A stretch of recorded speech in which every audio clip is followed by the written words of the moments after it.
You remember in 2009 when you'd roll over on the couch and see your buddies playing Halo? You'd get past a controller and you'd just sit there silently playing Halo 3 for 20, 30 minutes before you got up and actually went to the kitchen to get breakfast that morning. Halo 3 was more than a video game back then. And for an Xbox exclusive to hit more than 1 million concurrent players right after the game came out was absolutely insane. Your gym teacher's gym teacher was better than you. Your aunt's dog probably played the game. Halo 3 is the game I spent most of my time playing when I had an Xbox 360. I remember loading into the Halo 3 main menu for the first time, and enamored would be an understatement. Halo's music was nothing short of iconic. Halo was special. When I moved to Indiana, I wanted to be this mysterious loner who listened to Linkin Park and Green Day and never talked to anybody and wore a black hoodie and just sat there like... But that vision was immediately dashed when I got sat next to one of the two redheads that I now know. And then for some reason later that day, I was introduced to the second redhead that I know. I have two ginger friends, and I met them at the same time, and they're not related at all. Halo was the very first game that we bonded over, and we would regularly make trips to each other's houses to spend the night and play Halo, whether that be the campaign, or online multiplayer, or custom games. Halo 3's tagline was, "Finish the fight."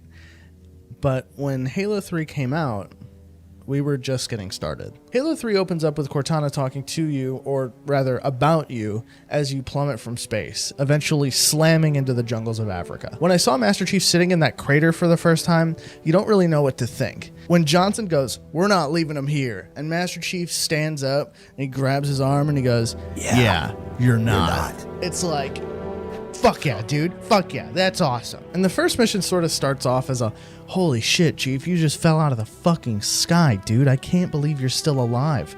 But we gotta move because the brutes have our scent and we've gotta go. But then it really quickly switches over to having to find your Johnson. This is where you get to see Master Chief and the Arbiter team up for the first time too. And over the course of the game, they go from uneasy allies to almost friends. And maybe lovers. In the second mission, Crow's Nest, after you save Sergeant Johnson, you get to see the second cutest girl in Halo behind Cortana, and that's where you get to talk about how tired you are from finishing the fight all the time. And during this conversation, you get cut off by the big bad of the video game, and he's like, "Oh, Master Chief, you're not going to finish the fight." And you're like, "Oh yeah? Watch me." And he goes, "No, watch this." And he turns the lights off. Heading into my senior year of high school, I found some more friends, one of which I forced to consult on these videos. Jacob and I would come to find out that we had very different play styles in Halo 3. And that's when he showed me all these funny little things you could do. Namely, this one thing with Sergeant Johnson where you kill him and you steal his weapon, and for some reason that bugs out his AI, and you just kind of push him around. You would essentially turn Johnson into a turret with legs. You'd have to move him yourself, but he'd do all the killing for you. And it would honestly make the game harder, but it was just kind of funny that you could do this sort of thing. I really think that Bungie realized you could play Halo in a lot of different ways, and they tried really hard to capitalize on that. For example, in the campaign, you could get a bunch of different skulls that would have different effects on the game. Rare dialogue would become much more common, NPC health would be doubled, sometimes you'd lose out on your motion tracker or your entire HUD, and of course there's my favorite, Grunt Birthday Party. Like I said, I really think that Bungie wanted Halo 3 to be very player-driven and wanted to give a ton of options and ways to play the game for you. And you'd think it wouldn't have taken you this long to be able to do burnouts on the Covenant, but it's fine. Here we go. The Ark has you destroying a Scarab tank and an anti-air turret, and it kind of just makes you feel a little bit more like a lore-accurate version of Master Chief. After you destroy the anti-air turret, you get to move on to Floodgate. And at the beginning of Floodgate, the Arbiter is kind of stupid. He sees the ship fly through the air and he goes, "What do you think that is? More brutes?" And Master Chief's like, "No, dude. Ew. Ugh. Gross. What is that? That's a booger. Disgusting. No. Ugh." For my money, the Ark is the absolute worst mission in Halo 3. But then the Covenant's super cool because then you get to fight 2 more Scarab tanks. They're throwing a lot of Scarab tanks at you in this game, I just realized. Let's take a pit stop and talk about Halo armors for a second. My personal favorite thing to do in just about every Halo game was to get the absolute largest pieces I could and make myself just look super tough. Here's a quick look at just about all of the armors that I've ever used in all of the Halo games. So once you're done fighting those scarab tanks, you rush up the tower and then you go fight the Prophet of Truth. And you go up the tower and you fight the Prophet of Truth, and then Arbiter takes his energy sword, he says, and he just stabs him right in the spine. In Cortana, you fight your way through a flood ship for the second time, and this time you actually get Cortana, not just a recording of her. In Halo, you're fighting up this big old tower, and you're killing the flood, and you're fighting, and you see 343 Guilty Spark, and he's like, oh, thank God you're here, come help me. And you're like, we gotta blow up the Halo ring. And he's like, dude, it's not done yet, it'll destroy the ring too. And you're like, you don't understand, dude, the flood are here and we have to kill them. And he's like, absolutely not, you're not gonna break my toys again. And then you fight him, and he's honestly the easiest boss in just about any Halo game.